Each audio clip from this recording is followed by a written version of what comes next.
So, Room for Reflection International was built after a huge success in Denmark. I wrote this book some years ago in Danish. Børnemeditationerne i mit hjerte is the Danish title.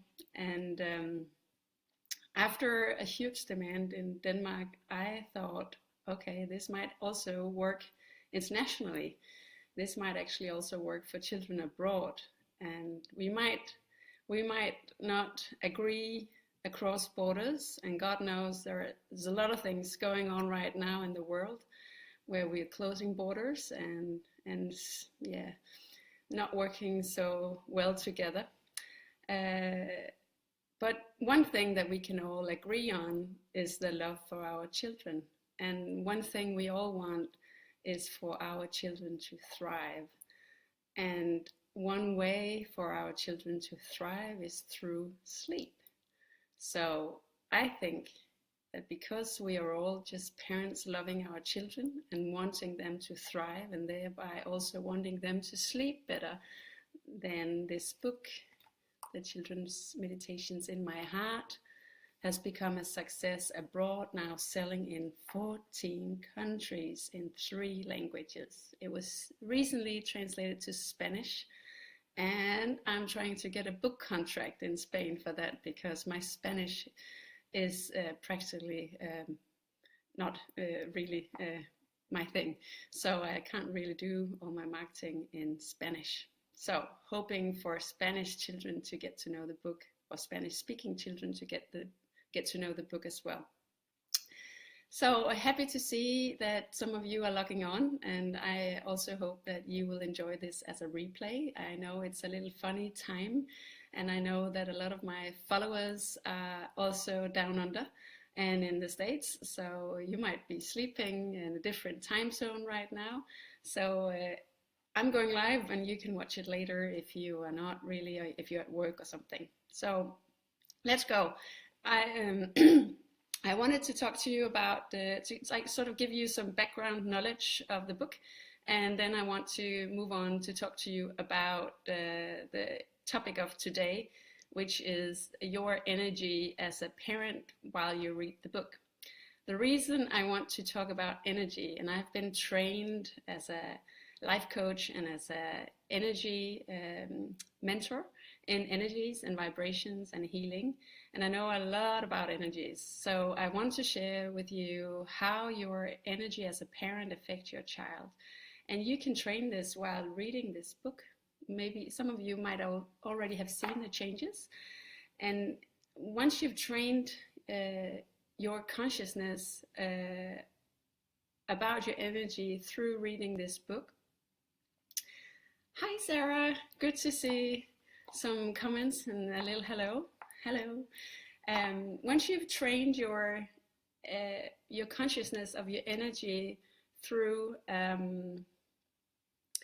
reading this book, you can use that technique throughout your parenting, and I must say it has made a huge difference for me.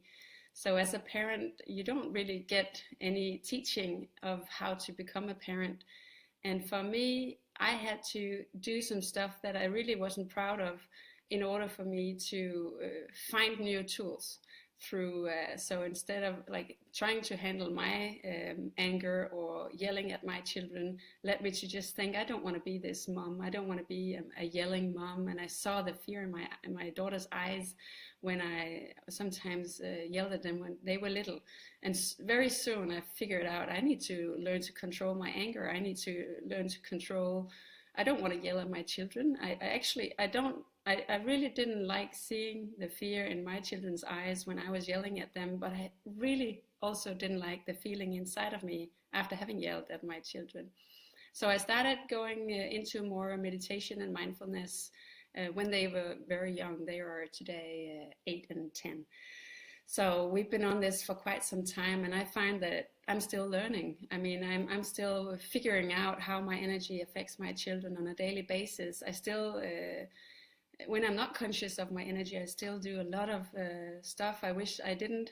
But the more conscious I become of my energy, the better parent I become as well. And that's so wonderful for my children but it's also really wonderful for me.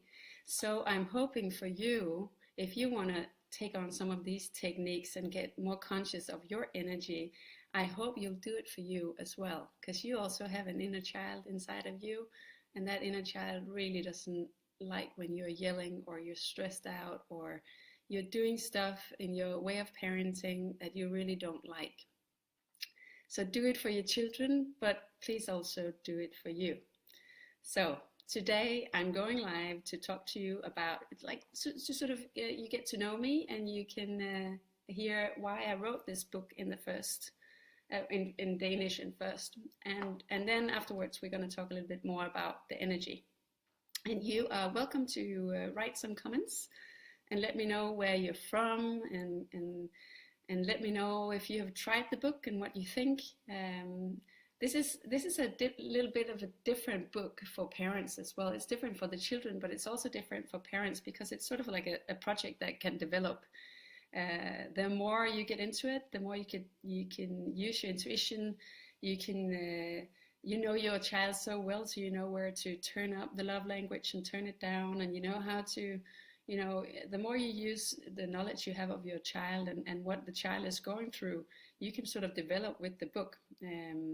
I still find new things when I tell these meditations to my children, even though we've been doing this for 4 or 5 years now. So let me know how you feel about the book. Bring on the good stuff and the bad stuff, because we learn from the bad stuff. So if you have trouble with it, if your children have trouble with it, I would be very happy to hear, and I'll be very happy to try to help. So let's start with some background knowledge of why I wrote the book. So some years ago, I started to write. It's about 10 years ago, and I started writing a children's book in Danish.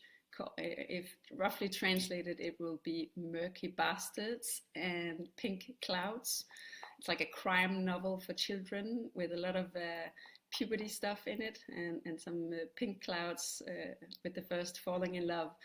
I decided that I wanted to make a living off my writing, and to be honest, it takes quite a lot to write children's books and make a living. So I had a Master of Science in International Business background, so I started my writing by writing for companies. I did a lot of copywriting. I also wrote some books, some annual reports, not reports, but sort of like a 50th anniversary report, company history sort of things. I really like the storytelling in the brands. And then I moved on to writing more and more of my own stuff. 4 or 5 years ago, I wrote as a ghostwriter a book for a stress counselor called Thomas Pave, and the book is called Studieliv uden stress. Translated to English, that would be Student Life Without Stress. And student in this case would be high school, college students, university students. And I found out how many children and young people in Denmark suffer from stress and depression, and I was shocked. It made me so sad to see those statistics, and it made me so sad to become aware of how many children in Denmark, and we're supposed to be the happiest country in the world, you know, so how many children are having a really tough time at school, how many children are suffering from stress, and so many children have trouble sleeping because of a stressful, not maybe because of stress, but because they live a stressful life. And I really felt this inner desire to help. And the thing that fueled it the most was looking at my own girls, who were 3 and 6 at this time. And I was looking at them, and I was loving them, and I was a part-time mom, and I had been 4 years on maternity leave, and I've done all the right stuff. I've loved them from the day they were born, and even as they grew in my tummy. And I still had the thought that the time we bring our children into, the time they're growing up in, is different from when I grew up in the 70s and 80s. And there are some different tools that we need to bring into our children's lives today because of the digital time age that they are growing up in. And the answers for me were mindfulness and meditation. And I see that Susanne is online now. Hi, Susanne. And Susanne and I went on a mission to bring mindfulness into some schools in where my daughters are going to school. And today Susanne is teaching a lot of teachers mindfulness. We have a lot of instructors around Danish in Denmark trying to get into school and teach mindfulness. And I'm so proud of all that we have achieved with mindfulness at school. And I'm building a platform this summer to facilitate mindfulness more at schools. And so we're on a mission. So thank you, Susanne, for joining me in my mission. I know we share this mission. And also meditation, and that's how I started writing about children's meditation. So at this stage, I had been taught meditation, and especially fell in love with heart meditations, with heart energy where my mentor was training me in energy and vibration. And I really loved the heart meditations. I loved the way it made me feel after having meditated and seen the vibrations of my heart visually. I've seen how the love looked inside of my heart, and I'm very visual when I meditate.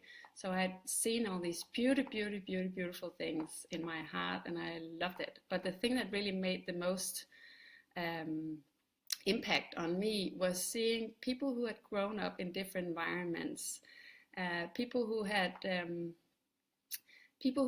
a darker background in childhood than I had had. I've been very fortunate with my family. My parents loved me. My sister and I are very close, and I'm in a beautiful marriage today.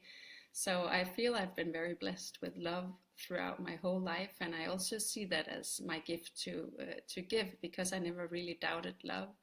And I was raised to really believe in myself and love myself, which is the greatest gift we can give a child, because there's so much power in loving yourself. So that's what I wanted to share. So I was surprised to see the heart meditation effect on some of the women who were at the class and who didn't have the same background as I had been fortunate to have. It was like they, for the first time in their lives, they saw and they felt how much love they have inside, not only for other people to have, but also for themselves. And they started using some of their love to actually fuel their own lives. And that was such a beautiful transformation. So that's sort of what made me interested in trying to teach this to my own daughters, who were then 3 and 6. So I took some of the heart meditation I had been taught, and I just started telling them to my children. And that's basically the stories of the children's meditations in my heart are some of the stories that I had been told, and then I've sort of developed them and I share them more to children than how I had been told these stories myself in these meditations. So I didn't come up with the content of this book. I sort of rewrote some of the meditations I had been taught. These types of meditations are all over the world in so many cultures, religions, and also from generations far behind us. So I feel connected to the world when I share these messages, and I feel that every time we share meditation with heart energy, we sort of connect as light workers and as healers and as people who just want to share love. And God knows the world really need a lot of love. There are many things in the world that we do not agree on, but the love for our children is unique. And there is no parent in the whole wide world who doesn't love her child or wish she could or he could love his child. And we all parents want the best for our children. And some of the tools that I have put into this book can help a lot of parents become the parents they want to be. So let's talk about that. So I told these meditations to my daughters. They were 3 and 6 years old, and they loved them. So for half a year, 6 months in a row, it was every night. Every night, and also throughout the day. They asked for these meditation, and it felt like it was so beautiful for me, telling the meditations to my daughters and connecting with them heart to heart. made me remember the first weeks after they were born. So I think the first couple of weeks of becoming a parent to a new child is magical. They are magical because you don't really know the little soul that has come to you, the little human being in your arms, and you're just looking into their eyes to connect to their soul, and you, in your heart, you love them already, even though you have no idea what's coming. Maybe you do, I didn't. And meditating from my heart to their heart and the other way made me remember that instant feeling of the weeks after they were born. And that's so beautiful for me. So creating a little heart-to-heart meeting in your busy everyday life is for me enough to really feel connected to my children. And once you connect to your children in this way, you just want to do it more and more and more. So for me, the meditations in this book that I've been taught and that I've shared has made me become a much better parent. And I really like myself as a parent much more today than I did when my kids were still very young and I didn't know these techniques. So what happened? Now we come to the most weird part of this project and the most magical at the same time is I started writing and I started sharing these meditations with my daughters because I wanted them to know about the power of the heart. I wanted them to know about the power that lies in self-loving. I wanted them to grow up and really know their inner resources. I wanted them to know that they are beautiful inside. And I think all children deserve to know how beautiful they are inside and how many resources they have to thriving inside themselves. Children today are bombarded with impressions and the world will tell you how to live your life. If you don't get to know yourself and if you don't know your inner resources, everybody else is going to tell you how to live, and then you can run around like I get a picture of a chicken without a head, or a hen. Is that a hen? And the chicken mother, is that a hen without a head?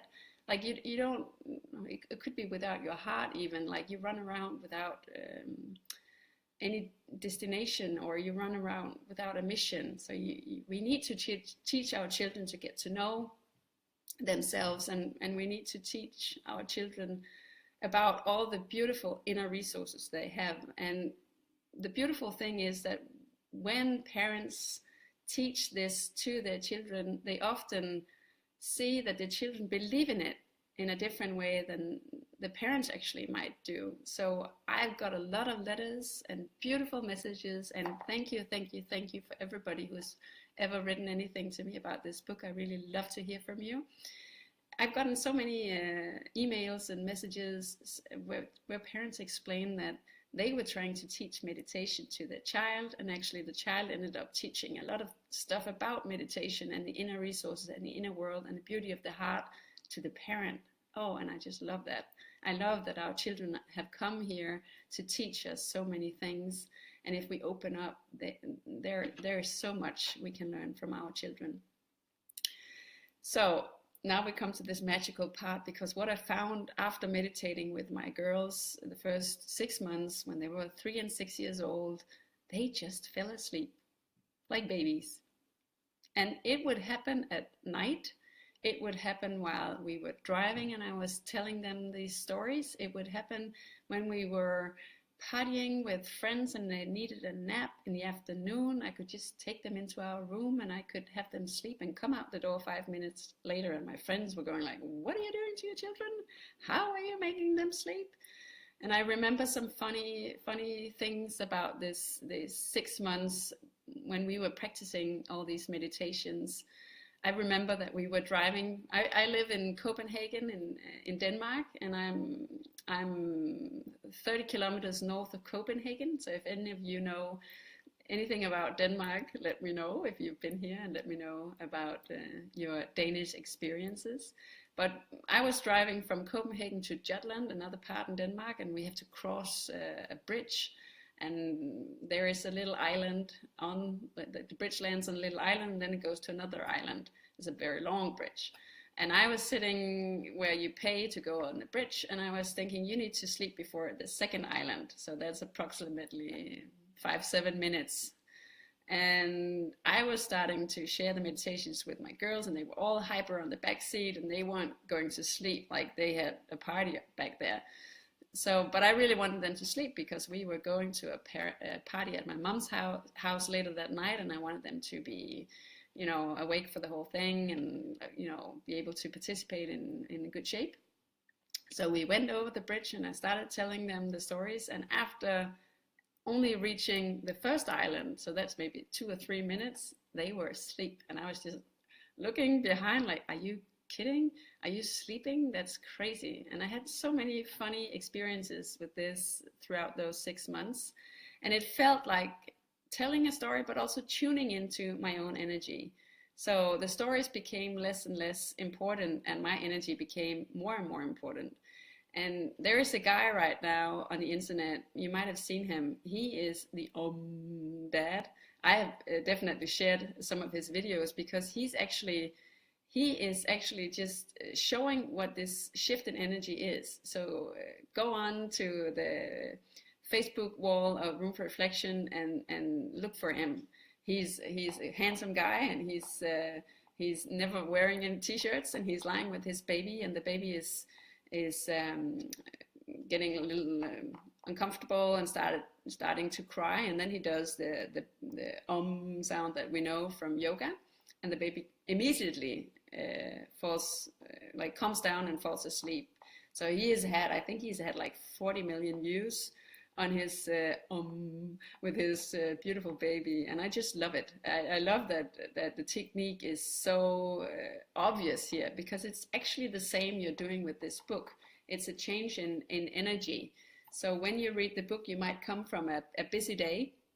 You might have been cooking dinner. You might be running around to get ready for tomorrow. You might be tired. You might be stressed out. There can be so many things going on just before bedtime. But if you take a minute before reading this book to calm yourself down, and if you go into your child's room with this calm, loving, present parent energy, you can work the miracles of this book as well. And I've had so many beautiful mails from so many parents all around the world, and I really, really appreciate them all. And they write to me that this book is magical. They thank me from their hearts because I've changed their bedtime routines, or the book has. And I love that you think the book is magical, and I love the book as well, and I love everything about heart meditation. But I have to tell you the big secret today. I'm going to share it with you now. The book is wonderful, but it's your energy as a parent that's magical. So it's the shift in energy that your child can really feel. That's the magic of this book. And the book has a way of helping you into this switch of energy. So you might have a child who doesn't want to sleep. You might be struggling at bedtime, and a very normal way, a normal reaction would be, my child doesn't want to sleep. My child is that type of a child who blah, blah, blah. My child is la, la, la. So what I really want to share is, instead of looking at your child and saying, my child is like this and that, or my child is giving me a hard time, something like that, instead trying to figure out in that moment, when you think your child is giving you a hard time, what kind of a time are you giving your child? So when you get upset with your child at bedtime, you send so much negative energy to your child. And it's really difficult for a child to calm down if the parent is upset or annoyed or even angry. So when you sometimes yell at your child around bedtime, I've told you 1,000 times to go to bed, or keep laying in your bed, don't run out of bed, and all these things, you raise your voice and you change your energy into negative energy. And the children, they feel everything. They are master detectives of understanding our energy. You might know this from when you're going somewhere and you're trying to put on your happy smile, mommy is really happy, tense inside, but really looking happy, and your child totally sees through you and doesn't want to go where you're going because he or she completely gets that you don't want to go. So they know us so well, and they've been studying us for 9 months before they even were born.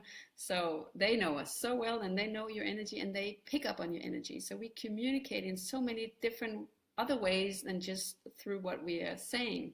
Our whole energy system is communicating with the different chakras and all the heart energy and the light and the love we send out is so much. It's invisible. We don't see it. Some of us do, but we don't see all these energies going around in normal if we haven't been trained to.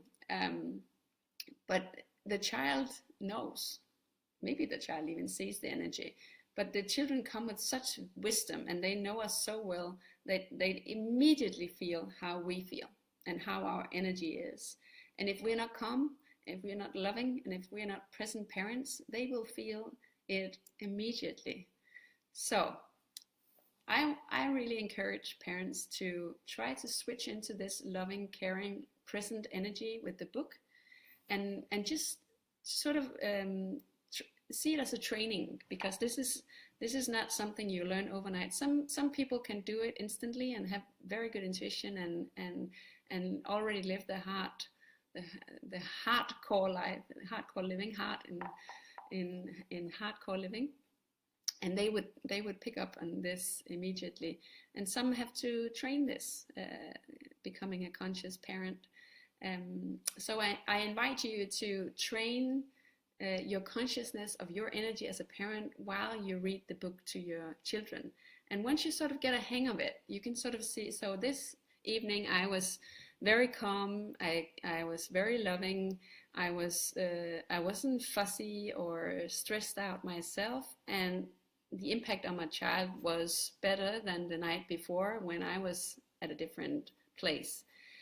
So you sort of keep a little track, maybe you write it down in a little notebook, how your energy was when you read the book and which effect it had on your child. And you will very soon see that the more loving, calm, present you can be, the faster you can help your child to sleep. So the child is going like, okay, my mom or my dad is calm, I feel safe, I feel I can let go of the day because I'm not in defense, or I'm not being, they're not pushing me. They are actually just loving me for who I am. And we're talking about the love in my family and the love inside of me. It's really reassuring for a child.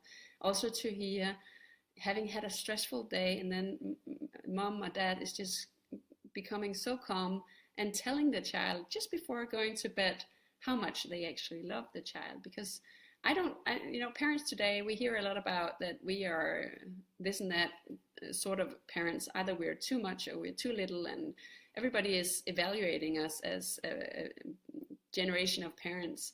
And in my opinion, we are no different when it comes to loving our children that generations before us and generations after us will be. And that's also what makes us all very equal around the world, is how we love our children.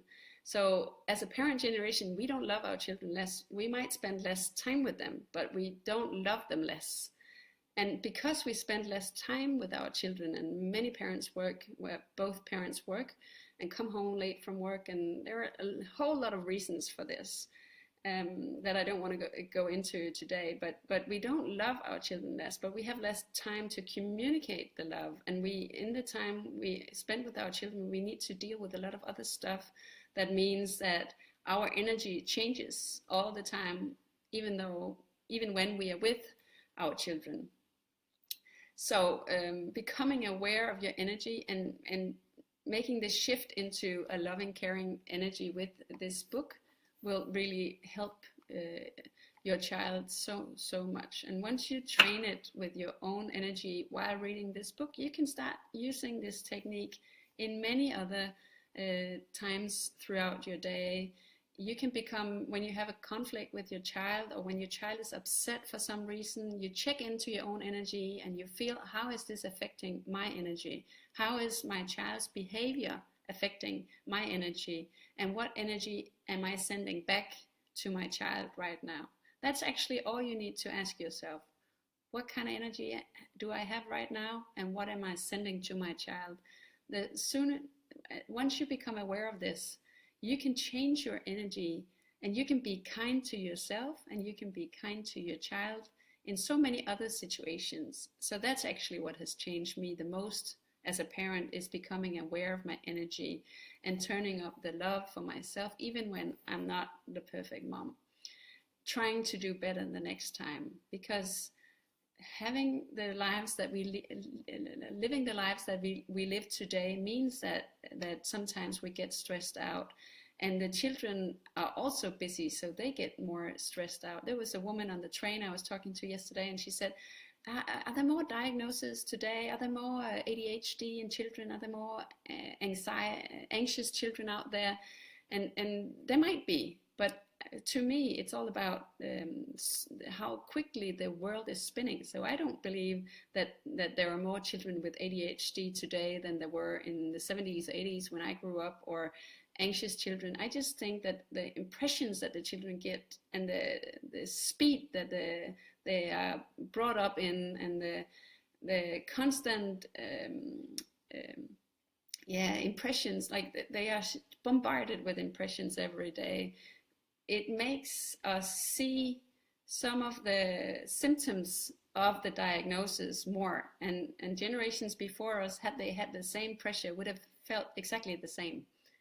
So I don't see children as being more fragile today than we were when we grew up, or my parents were when they grew up. But I see the time has changed, and and we're running around much faster. And there are a lot of parents who are not conscious of their energy, and a lot of parents who have disconnected from the head and below, and also disconnected from their hearts in many ways. And it hurts, and it leads to stress and depression. So the sooner we can become more conscious of the whole body and the heart and the mind, and how everything works together, and how we communicate in so many other ways than through our words, the better. So that's really what I wanted to share with you today. So step one is, before you read the book, check into your energy. Figure out what energy could be: your vibration, your mood, the way you feel. Figure out what kind of state are you in right now. Are you able to deliver a meditation from your heart? Are you at a loving, caring energy right now when you're going into your child's room? Especially if you have had trouble at bedtime for a long time, check into the energy before you go into the room, because you might have oh my God, this is going to be a struggle, or I really, really hope this book is working, but I don't think so. Or you might have okay, I'm powering up because now I'm trying a new project. You might have all these different kinds of energies because of your history with your child around bedtime that really affect how reading this book turns out. So become present, loving, caring. Remember to love yourself before you actually teach your child to do this. Try as hard as you can. And then when you read the book, stay calm, because your child might not think that this green little book is the book to read tonight. So if you already read to your child, you can read your normal kind of books. You can go on Harry Potter or whatever you read first, and then you can do this project afterwards. So you don't take something away from the child, but you actually bring on an add-on. So make sure you have time for everything, and you have energy for everything. So at a good day, you calm down, you go into your present loving energy, and you read this book to your child. And if your child doesn't want to read the book, or thinks your child could think meditation is boring, or yoga is boring, or something about the book cover that turns them off, or I don't know, whatever it could be, just being tired and don't want to take on a new project, or whatever it could be, you need to stay calm, stay loving, stay caring, and just keep reminding your child that you're going to do this meditation with them because you love them, or him or her, and you really want to share your love with your child. Just keep repeating that and stay calm throughout the whole reading. And children, so I want to just end up by giving you a little introduction to some of the mindfulness we also do at school. So one of the reasons that we want to introduce mindfulness and meditation at school and in our homes is because this is sort of like a picture of a child's brain when a child is bombarded with impressions and stimuli. So when a child has had a very busy day and you've had a busy day, this is how the brain looks. And if a brain looks like this, then you might know from your own life that it's really hard to fall asleep when you have racing thoughts. So what we really want to do is find techniques to calm down in the brain, and we want to move attention from the thoughts and the racing thoughts down into the body, and I love to go into the heart at bedtime. So the more calm you can be while reading the book, the easier this will become for your child, because this actually also happens in your brain while you relax, and the child can feel that in your energy, in your heartbeat, in your pulse. There are so many ways the child can feel how you feel. So once that happens, so when the child goes from this stage of racing thoughts and busy mind and starts to relax and shift his attention from his mind to his body and into his heart, he starts to actually feel his body. So once he shifts attention into his body, he can feel all different kinds of tensions and stuff going on in his body, because his mind is he is focusing more on his body and less on his thoughts.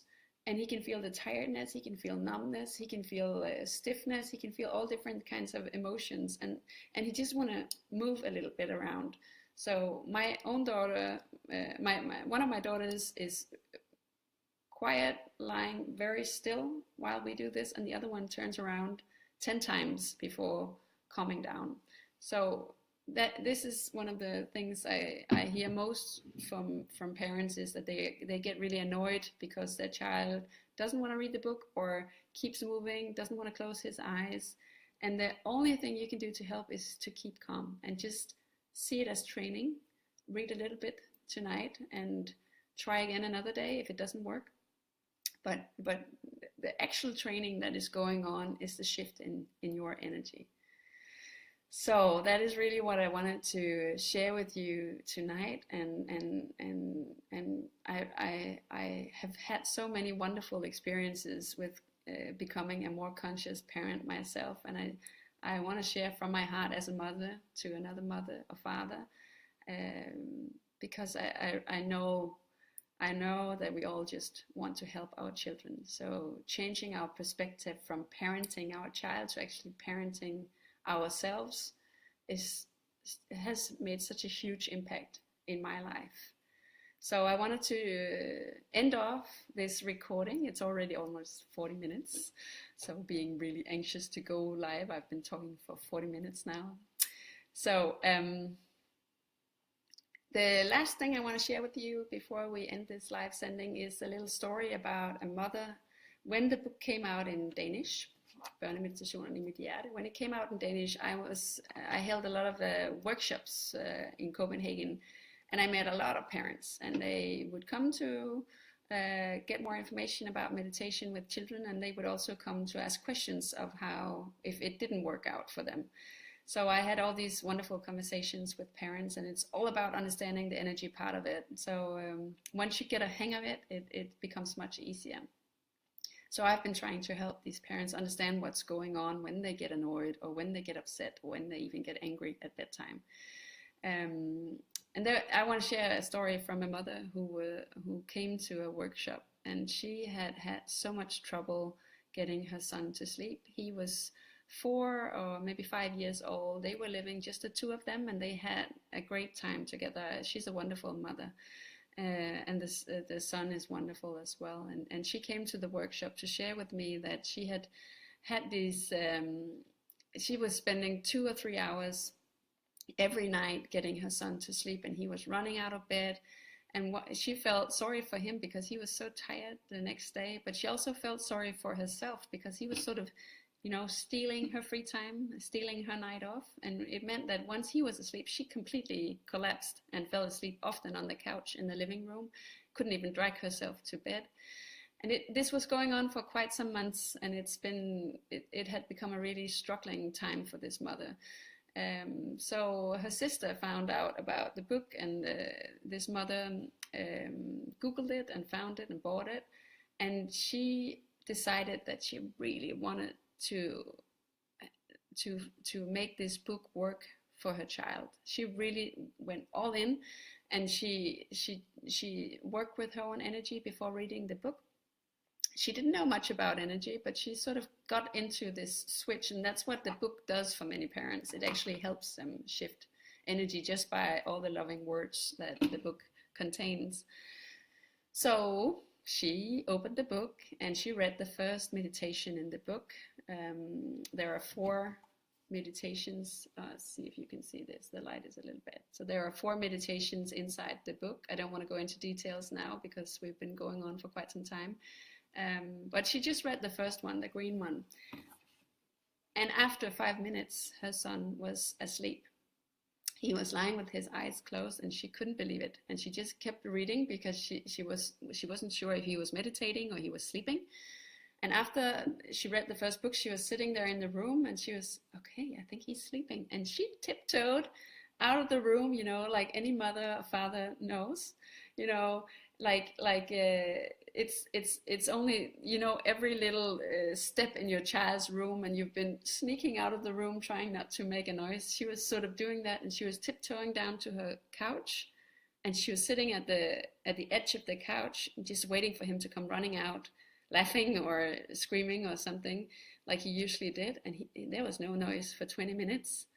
And she tiptoed right back up to his room, and she opened the door without making a noise. And she was looking at him, and he was asleep, and he had a little smile on his face. And the mother just felt so relieved.